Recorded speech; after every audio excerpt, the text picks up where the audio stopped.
A nossa aula de número 7. O curso é Análise Sintática 1. Estamos vendo os termos da oração e nesta aula veremos o que é o sujeito inexistente.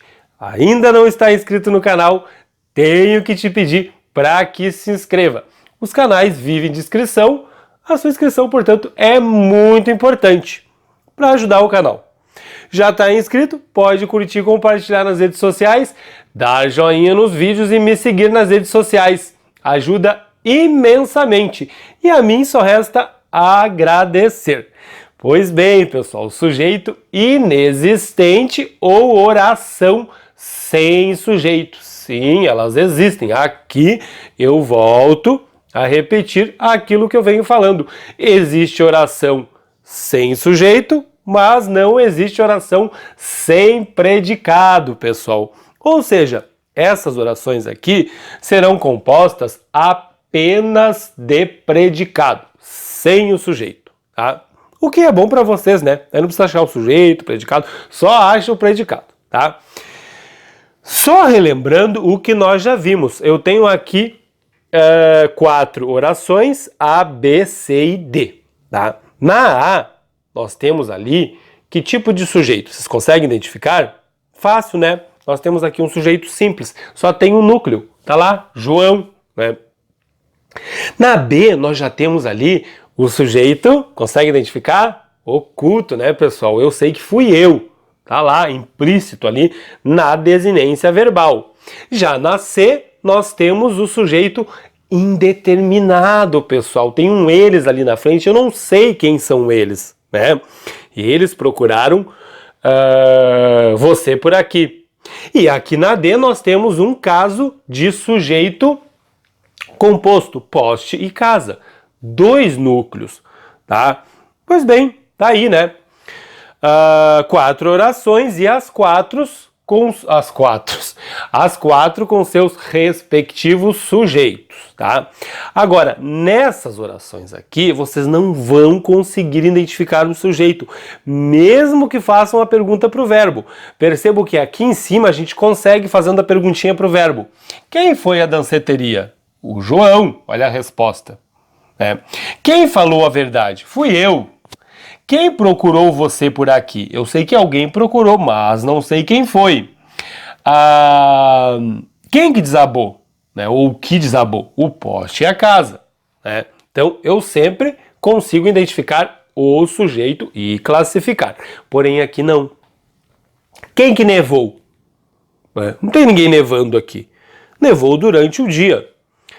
O que já passa da meia-noite? Não se tem resposta. O que há, né? O que havia? Você vai ter como resposta um problema no carro. E aí é que está o perigo. Mas, enfim, vocês não vão conseguir encontrar o sujeito aqui, tá, pessoal? São orações compostas apenas de predicado, pessoal. Eu só tenho aqui a informação, mas não tenho o referente. É só a informação, tá? Oração sem sujeito nada mais são do que orações construídas com verbos impessoais. Verbos impessoais. Na terceira pessoa do singular. Olha que interessante. O que são verbos impessoais? Pessoal, o in é negação. Pessoal tem a ver com pessoa. Primeira, segunda e terceira. Nós estudamos os pronomes, né, pessoal? Ou seja, impessoal quer dizer aí, né, verbos impessoais quer dizer aqueles verbos que não possuem o sujeito. Lembra que nós estudamos no curso de pronome? Eu, tu, ele, nós, vós, eles. As pessoas gramaticais. Pessoa tem tudo a ver com o sujeito, pessoal, tá? Então, verbos impessoais são verbos que não têm pessoa, não têm sujeito. Orações, como a gente viu, compostas apenas de predicado, pessoal. Vai acontecer de 3 formas. Nós veremos todas elas. A primeira é essa aqui. Acontece com o verbo haver, tá? Claro que não sempre. Com o verbo haver, no sentido de existir, acontecer e realizar-se. E também decorrer, tá? Eu coloquei todos aqui. Tem professor que ensina só no sentido de acontecer, outro só de realizar, outro de decorrer, né? Existir sempre, tá? Que são os mais cobrados nos concursos. Verbo haver com o sentido de existir. Tem um porquê, a gente vai ficar sabendo mais à frente. Prestem bastante atenção, pessoal. É o verbo haver com esses sentidos aqui, tá? Verbo haver com o sentido de existir, acontecer, realizar-se ou decorrer. Há um problema sério. Existe um problema sério. Haverá um evento amanhã. Acontecerá um evento amanhã. Quando isso acontecer, pessoal, esses verbos aqui não terão sujeito. Verbo haver com sentido de existir e verbo haver com sentido de acontecer, ou qualquer um daqueles sentidos ali, tá? Se não tem sujeito aqui, o que é isso que vem depois? Não pode ser sujeito. Obviamente que vai ser o que a gente chama de objeto direto. Começaremos a ver isso já na aula que vem, tá? Falando aí da transitividade dos verbos. A aula que vem é sobre predicação verbal. Prestem muita atenção nisso. Verbo haver com sentido de existir, verbo haver com sentido de acontecer não tem sujeito. Então o que vem depois ali não pode ser sujeito. É o que chamamos de objeto direto. É como se a oração, né? Percebo que a ordem direta, como a gente viu, é sujeito, verbo, complemento do verbo. Essa aqui, como não tem sujeito, vai ser só o verbo e o complemento do verbo. Então, o que vem depois do verbo haver com esses sentidos aqui, tá? É o objeto direto. Cuidado, porque você pode obter como resposta aí, né? O que há? Um problema sério. Ah, é o sujeito? Não. Pá. Vai se ferrar. Cuidado com isso. Muito cuidado. Vamos lá. Ocorre também com o verbo fazer, estar, ser e passar, indicando tempo ou temperatura. Também tem outras formas aqui de se ensinar. Os professores explicam fenômeno climático, indicando fenômeno climático, indicando, né, enfim, tá? Eu coloquei indicando tempo ou temperatura e é fácil de perceber. Todos esses verbos, tá lá, ó. Faz 2 anos que me formei. Não vai ter sujeito, indicando tempo decorrido. Verbo fazer, indicando aqui tempo, tá? E tempo decorrido. Alguns professores dizem indicando tempo decorrido. Tempo decorrido é tempo que já passou, né? Já era, lembra do ex, já era, né? Verbo fazer indicando tempo. Também, indicando tempo, né? Faz 2 anos que me formei. Tá aí. Impessoal, não tem sujeito aqui. Vocês não vão encontrar o sujeito, tá? Faz muito frio aqui, indicando agora a temperatura, né? Era 30 de maio, agora o verbo ser. Era 30 de maio de 1980, indicando tempo, né? E aqui é muito quente aqui, verbo ser indicando temperatura, tá? Ontem estava calor, o verbo estar, como tá ali, né? Indicando tempo e temperatura ao mesmo tempo. Leiam que vocês vão perceber. E aqui já passava das 5 da tarde, indicando, verbo passar, indicando tempo também, tá? Então, eu fiz questão de colocar aí uma frase de cada praticamente, porque são vários verbos aqui e não é difícil de gravar, não é difícil, tá?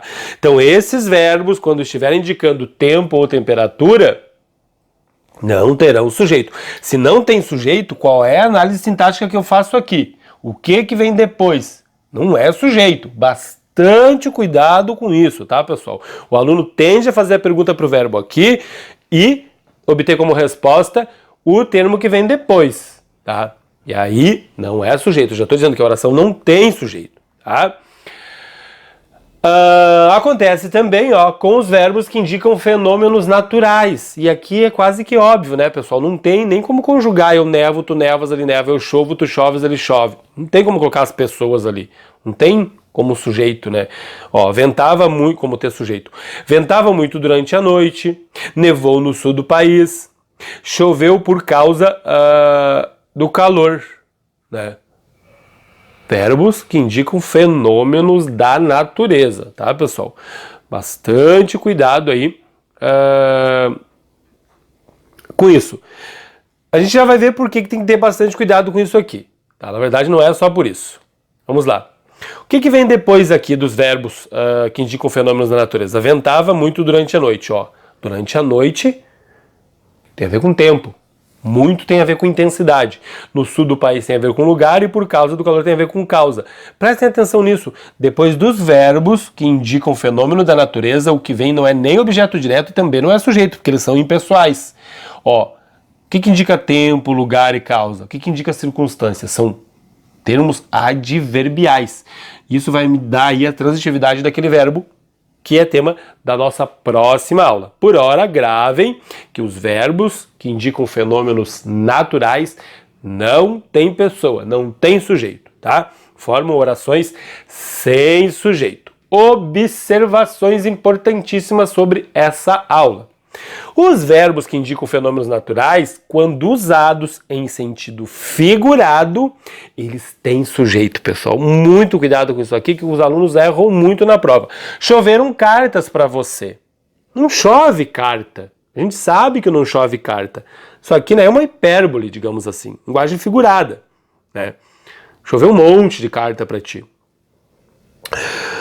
Não existe, né? Não está aqui no sentido literal de chuva que cai água do teto. Dá para ver que está no sentido figurado. Então tem o sujeito é cartas. Está na ordem inversa, digamos assim, direta. O sujeito será sujeito, verbo, complemento do verbo. Né, ó, cartas choveram para você. Essa seria a ordem, né, direta, digamos assim.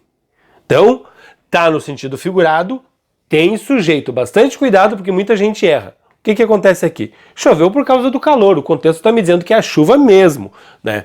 Fenômeno da natureza. Então aqui o sujeito é inexistente. Não é difícil, tá? É um daqueles conteúdos que a gente tem que dar uma decoradinha. O verbo existir tem sujeito. É o verbo haver com sentido de existir que não tem. Muito cuidado com isso também, tá? O verbo existir tem sujeito. Existiu muitas lojas lá.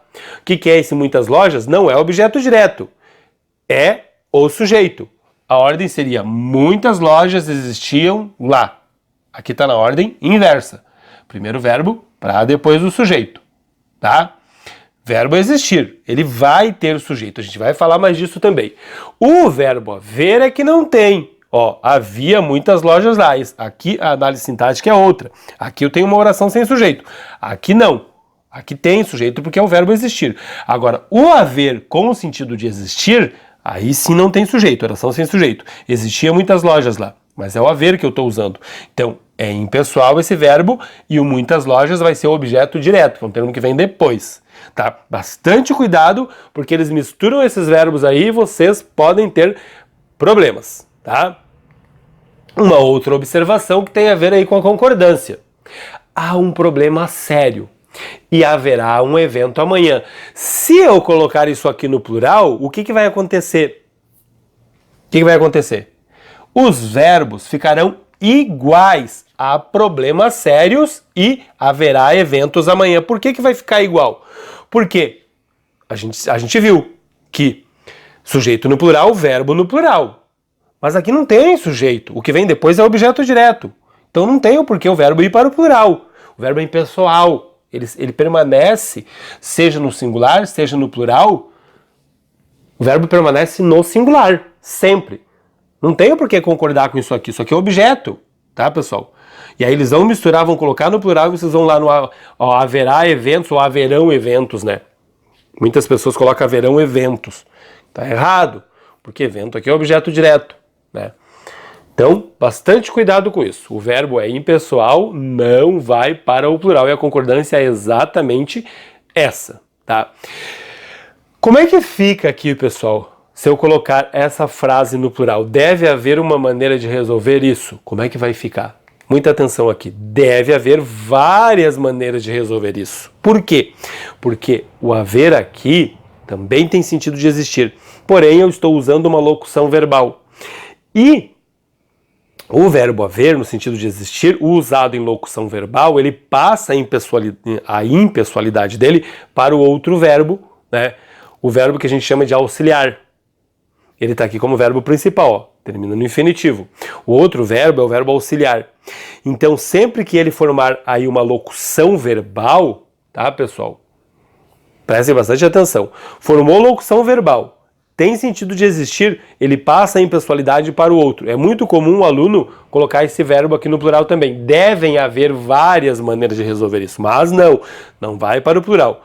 Singular e plural da mesma forma, porque passa a impessoalidade para o verbo que está junto dele. Também falaremos disso em concordância, tá? Mas já vão acostumando aí com a ideia. Faz 1 ano que me formei, como é que fica o plural disso aqui? Faz 2 anos que me formei, porque é o verbo fazer indicando aqui tempo decorrido. Muitas pessoas dizem fazem 2 anos, é por isso que está errado fazem 2 anos. Tá? Verbo fazer indicando o tempo decorrido, ele não tem sujeito. O que é 2 anos? É o objeto direto, não é o sujeito. Tá? Então, singular e plural do mesmo jeito. Acredito que não tenha sido difícil. Fazer e haver podem não ser impessoais. E aí é que tá.